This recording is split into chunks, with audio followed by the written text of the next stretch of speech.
मसीह में सारे भाई बहनों को गॉड ब्लेस यू। परमेश्वर आप सबको आशीष दे। मैं बताना चाहता हूँ कि नारी के वंश के ये पार्ट थ्रू 3 में है कि आप जानते हैं कि आदम और हवा उस फल को खा के डर गए और परमेश्वर से छुपने लगे। तो परमेश्वर जब आता है तो उनसे खोजता है और वो जो समझ जाता है वो कि इन्होंने क्या किया, उस फल को खाया है जिस फल को मैंने क्या किया है, मना किया था। तो परमेश्वर उन सबको श्रापित करता है कि आदम तू क्या करेगा, मिट्टी के बल में परिश्रम करेगा और जब तक तेरा पसीना ना बहे तू खाना नहीं पाएगा। स्त्री को उन्होंने श्रापित किया कि जब तू बच्चा पैदा करेगा बहुत कष्ट से बच्चा पैदा करेगा। लेकिन वो सर्प के पास जब आता है उसको श्रापित करता है कि तू आज से तू जो चल फिर रहा था, तेरे चल फिरने का जो सिस्टम था वो खत्म हो जाएगा, तेरे शरीर खत्म हो जाएगा। तू क्या करेगा, तू रंगने वाला जंतु बनेगा और तू धूल चाटेगा। उसके पहले उन्होंने उसको ये भी बताया था कि तेरे वंश अर्थात वो सर्प का वंश क्या करेगा, नारी के वंश को क्या करेगा, डसेगा और नारी को के वंश क्या करेगा, सर्प के सिर को कुचलेगा। ये परमेश्वर ने श्रापित उनको किया।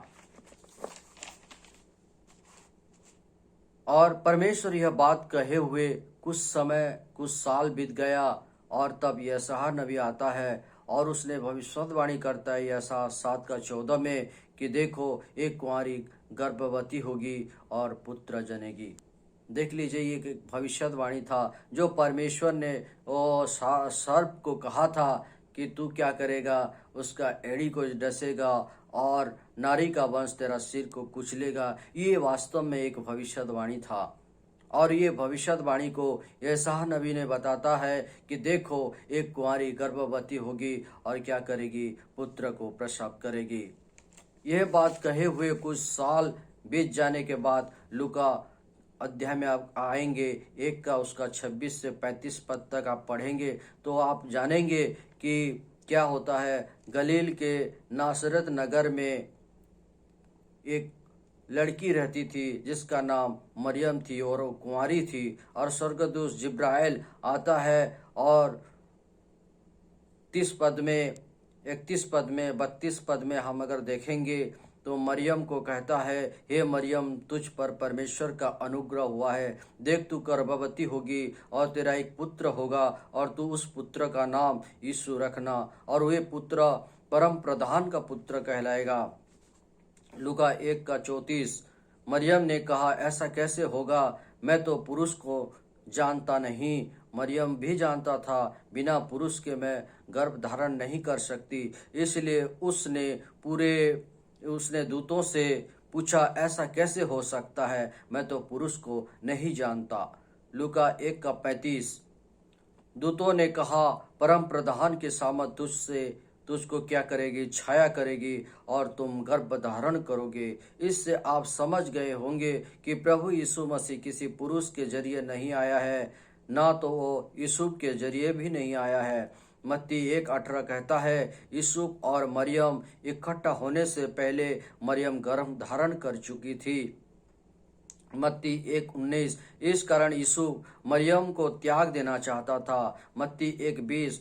स्वर्गदूत यूसुफ को समझाता है, मरियम का गर्भ पवित्र आत्मा के जरिए हुआ है, उसको मत त्याग। मत्ती 1:22-23। यह बात भविष्यद्वक्ता कहे वचन के अनुसार पूरा हुआ कि देखो एक कुंवारी गर्भ धारण करेगी और क्या करेगी, पुत्र को प्रसव करेगी।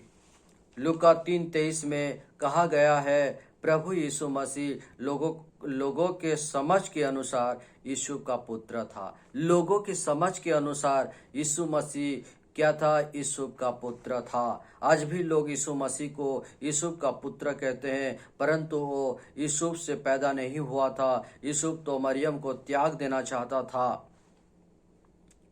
मेरे प्रिय भाई बहनों, लूका 2:41 से 49 में आप देखेंगे, यीशु जब 12 वर्ष का समय में यरूशलेम मंदिर गया था तब क्या हुआ था।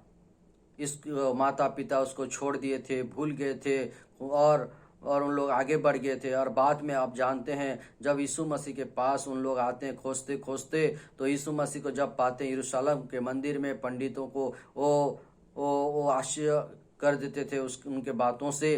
तो मरियम पूछती, हे बेटा, तू कैसे हमको यहाँ क्या किया छोड़ के रह गया, और हम लोग आगे बढ़ गए थे, हम कितना परेशान हो गए हैं। तब यीशु मसीह कहता है, क्या तुमको मालूम नहीं है कि मुझे क्या करना चाहिए? मेरे पिता के काम करना चाहिए।